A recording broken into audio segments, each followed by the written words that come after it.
Hey everybody! Last we saw of Wurt, we were in the middle of terraforming an entire biome into a swamp.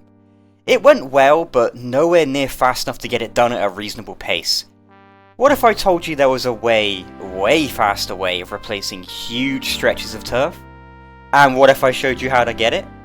Some of you probably know what I'm talking about, but if not, let's just say pitchfork enthusiasts are eating good tonight. But that's not all I plan on doing today. In this series I hope to conquer the entire continent with my Merm army, and for that we're going to need a king and their army. So today we're going to take care of that too. Thank you all for sticking with me for this adventure, but it's still only just getting started. Wurt is my favourite character for a reason, and I plan on fully showing all of you why. But anyway, last episode we made good progress, so how about today we make great progress.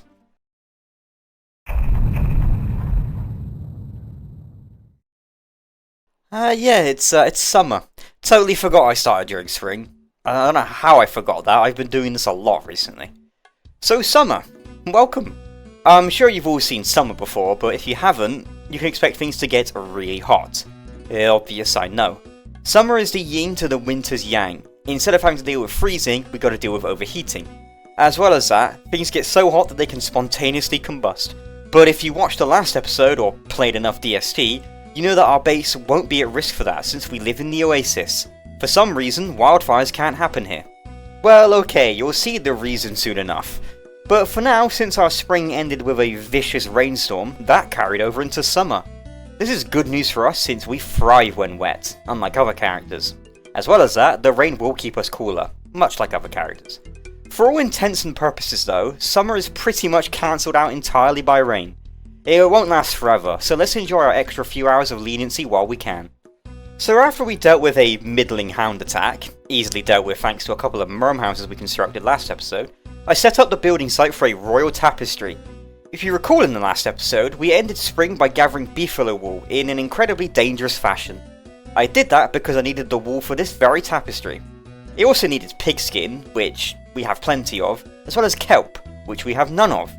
Kelp is found around the coastal oceans and require a boat to get, so let's do that. I took a small gathering of merms into the nearby forest to gather some wood for all our boating needs. We won't need too much wood since I don't plan on making a huge proper boat setup, just a basic wooden one and a paddle. So when I got back home I made the think tank as well as the boat.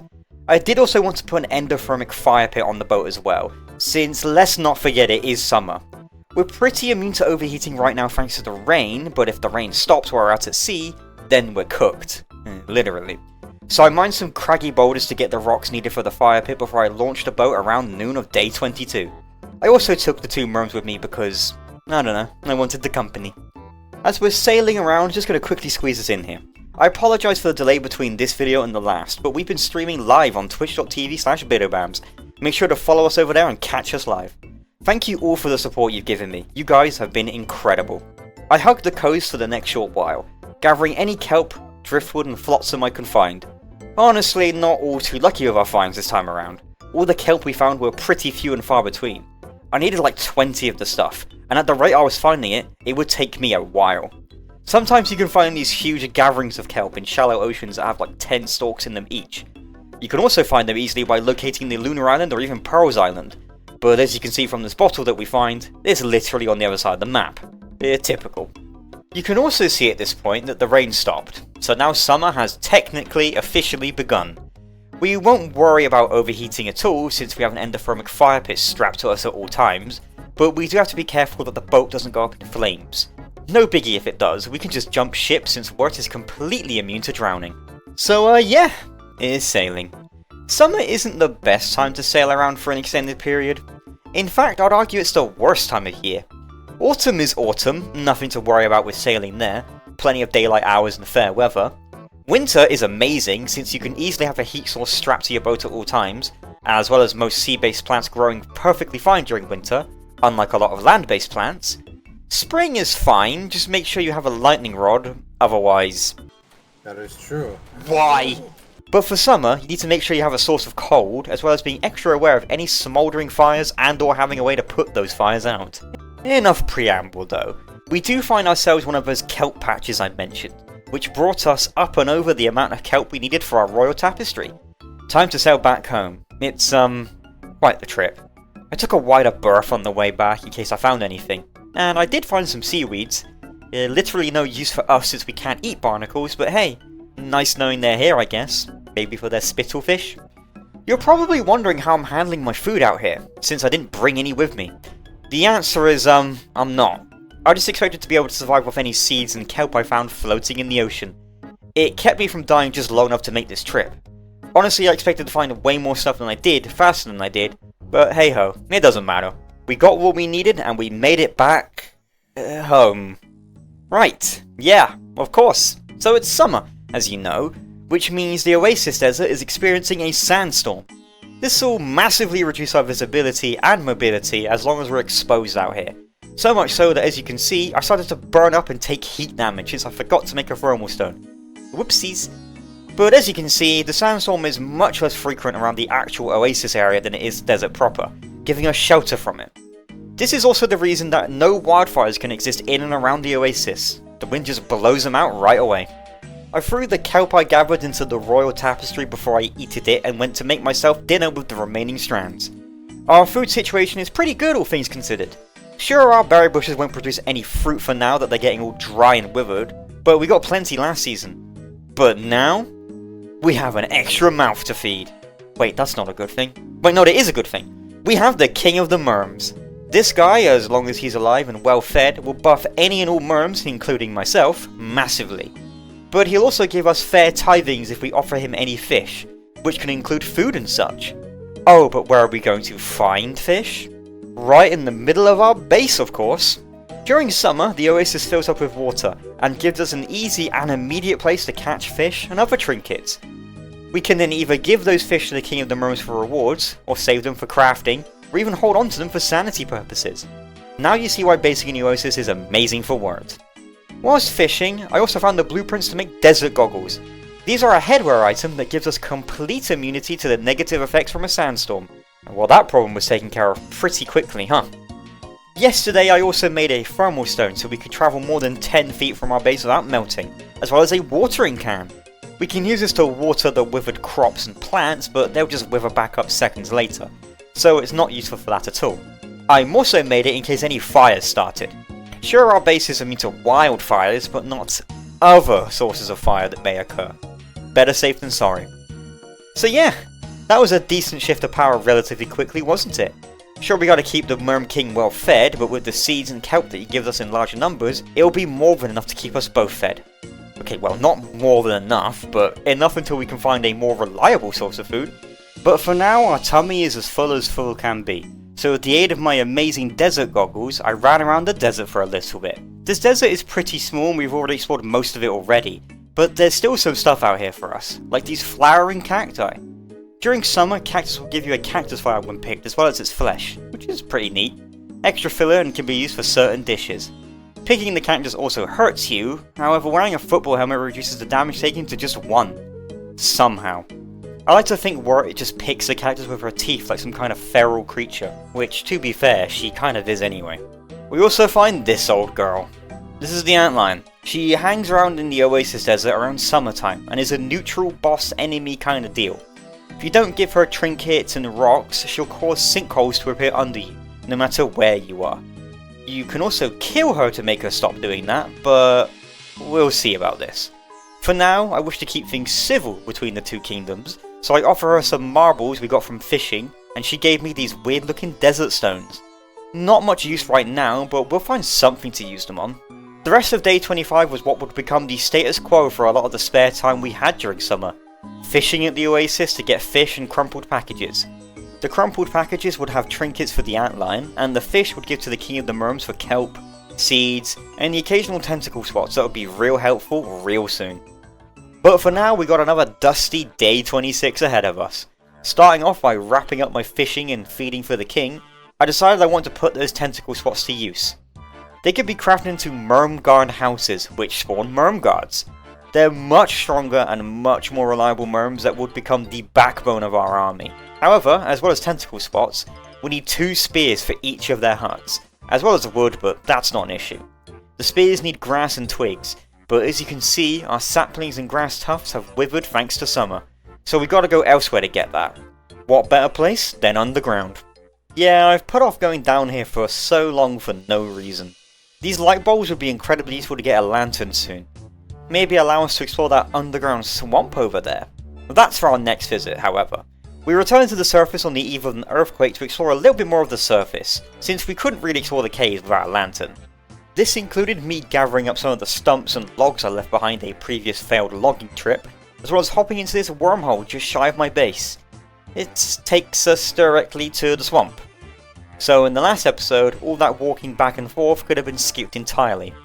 Oh well, we now have a really quick shortcut back to the original swamp right next to our base. This world is so incredibly kind to us. Whilst I was up here, I swung by the quarry, stone, biome thing to get as many rocks, flint and niter as I could. Flint is especially useful for us since we'll need those for the spears that the Merm huts will need. The niter will be incredibly useful as well to make endothermic fire since we just used up our pre-crafted one and made one on that boat earlier. I mined up a fair decent amount of material as well as harvesting some already mined material for me.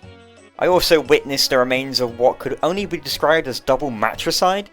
It's rare these guys outlive their parents, let alone two of them. Disturbing parental issues aside, I headed back through the wormhole around the noon of day 27. My thermal stone lost all its cool, so I was slowly burning up in the sun. Thankfully though, all the trees in this forest gave me just enough shade to make it back to my new swamp in one piece, provided I hugged the trees as best as I could. I lost a bit of health in the process, but hey, it's what you gotta do. I made myself a lantern, got a fresh new pair of boots, and fished up a beach toy right before day 28 hit us. Despite needing to keep the king fed as well as myself, things were going pretty good food-wise. It would be absolutely horrible if someone else had to join us, but that's not gonna happen, right? Anyway, that beach toy, it's a trinket, and that dictates we should bring it to the antlion. So I do just that and she gives me a pair of blueprints. One for the lazy deserter, and the other for something called a Turf-Rasier Helm? A what? Hang on a moment. Let me head back to base for a short moment to make this thing. I needed those desert stones and beefalo wool, which we had plenty of. There we go. So, what does the Turf-Rasier Helm do? Well...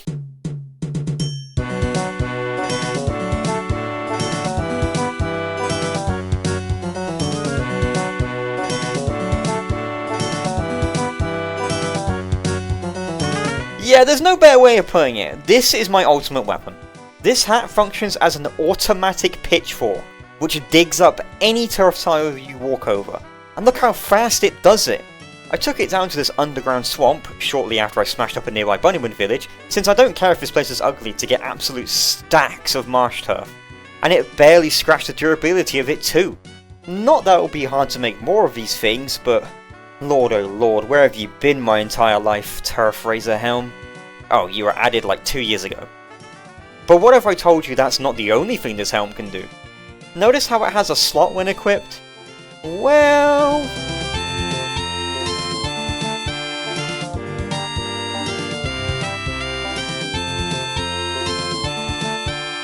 okay, well, thanks to the sandstorm, the montage looks more like this.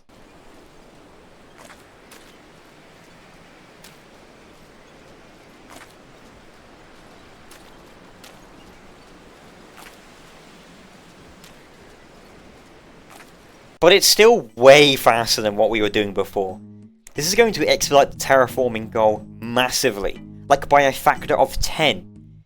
I won't do any more of it during summer since it's not the best time for it, as well as the sandstorm massively slowing us down, but wow.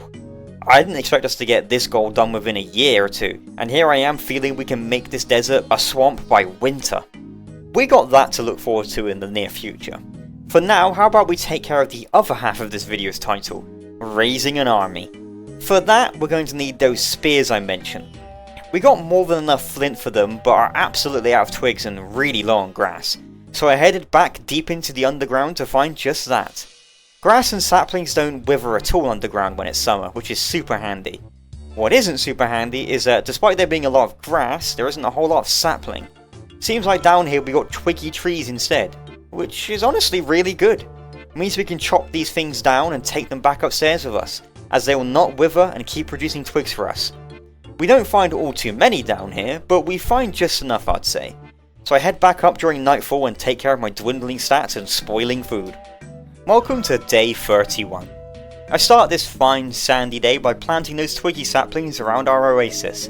Won't do us much good now or probably for the rest of summer, but it's nice having some twig production and a little bit of spice to our base. But that's not the main reason we went down there. Our main reason was to get the materials needed to make our first Merm guardhouse. And right on time too, since we got a hound attack. Gosh, look at my guys absolutely murking these dogs, I love it. If you want to know how much stronger the Merm guards are, about this much. And we can have an entire screen full of them. So, how about we make more of these huts then, huh? One more over here, and one more over there. Beautiful. Sadly our bottleneck now are tentacle spots, and getting those ain't too easy. They drop from tentacles of course, but can also be given by the king of the Merms when you offer him up a fish. Rarely though. So even if we don't go out and hunt tentacles, we should have a bunch of them in due time. Oh yeah, we also need wood for these houses too. A lot of it in fact. So I took my entire civilization of Merms to our stomping grounds and got them to absolutely pulverize a small forest for me. It's disturbing how fast you can clear out an area of trees with Wurt. Almost puts a woodie to shame. But maybe I should have had a keener eye on my temperature before doing this, huh? Okay, new day, take 2. Ignore all these turf pieces laying on the ground by the way. I'm too lazy to pick them up and I'll just employ some moleworms to do it for me later. I also make sure to offer tithings to the antlion.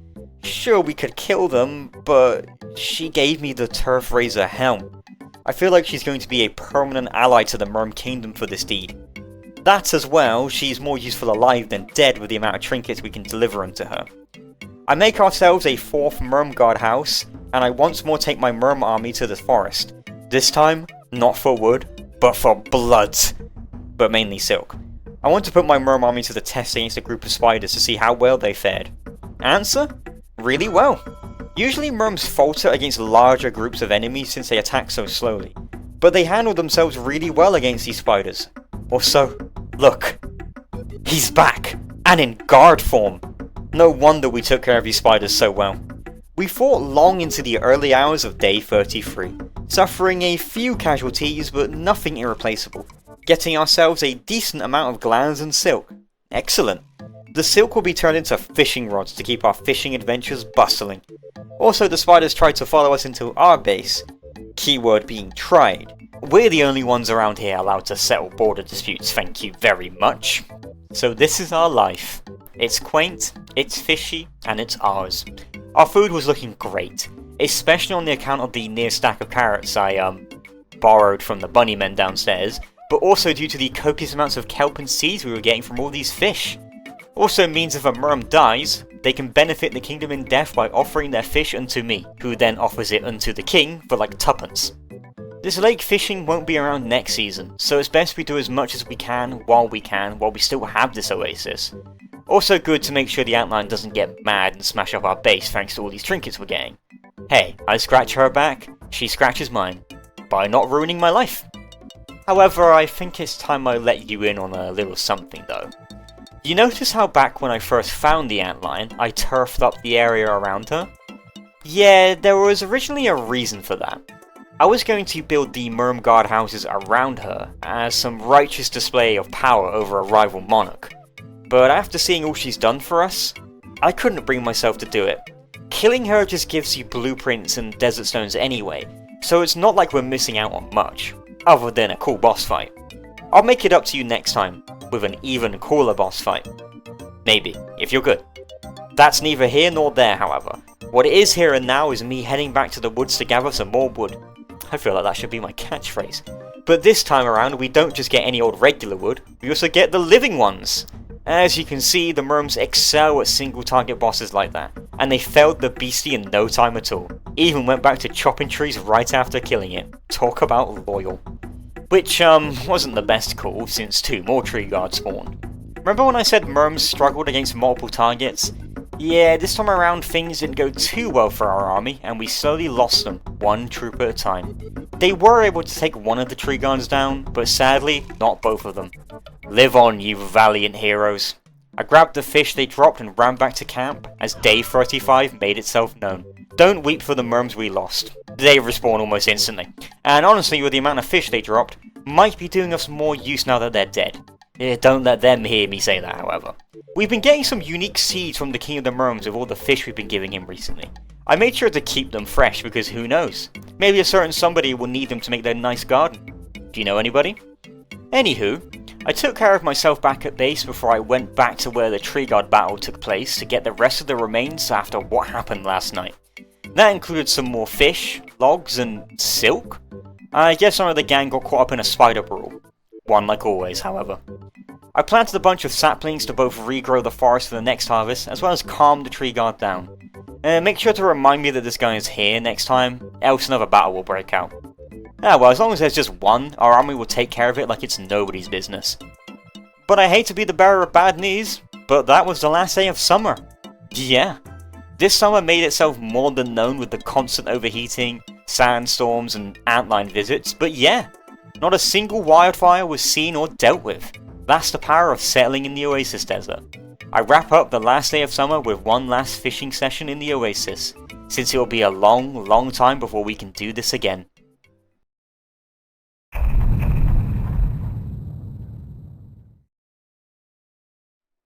It's autumn. We got to do so much this summer, and we've set the stage to absolutely trailblaze the oncoming autumn. But that, I'm afraid, is for the next episode. Thank you all so much for watching. I apologise once again for the delay in videos. I've been busy with streams and other projects, but hopefully should be able to get these out a lot faster from now on. That as well as my craving for DST coming back in full force. Take care everybody, and I hope to see you, and maybe a few special guests, next time. Bye bye.